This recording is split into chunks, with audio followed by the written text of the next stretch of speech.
Morning பல்லு விளக்கும் போது இந்த மாதிரி பல்லில் ரத்தம் கசியதா, இல்லை இந்த மாதிரி பல்லை சுற்றி ஈறு வீக்கமாக இருக்கா, இல்லை இந்த மாதிரி பல்லை சுற்றி மஞ்சக்காரையாக இருக்கா, அப்படி இருக்குன்னா இது உங்களுக்கான வீடியோ தான். மறக்காமல் ஸ்கிப் பண்ணாமல் பாருங்கள். நான் தான் உங்கள் பல் டாக்டர்.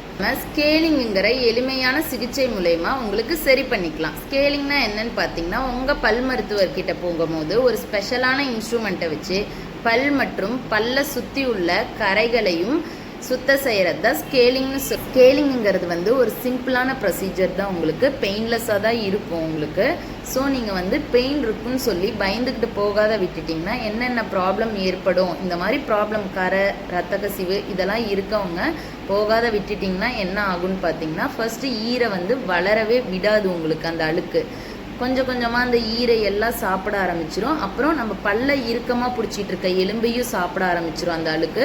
ஸோ உங்களுக்கு சொத்தை இல்லாமையே பல்ல ஆட்டம் கொடுக்க ஆரம்பிச்சிடும். இது ஒரு பெரியோடான்டல் பிரச்சனையாகவே உங்களுக்கு மாற ஆரம்பிச்சிடும். ஸோ நீங்கள் இந்த மாதிரி ப்ராப்ளம் இருக்கவங்க ஒரு 6 மாதத்துக்கு ஒரு டைம், வலி இருக்கோ இல்லையோ, உங்கள் டென்டிஸ்ட்டை 6 மாதத்துக்கு ஒரு டைம் விசிட் பண்ணி நீங்கள் செக் பண்ணிக்கிறது ரொம்ப நல்லது. உங்கள் ஹெல்த்தி டீத் ஹெல்த்தி பாடி.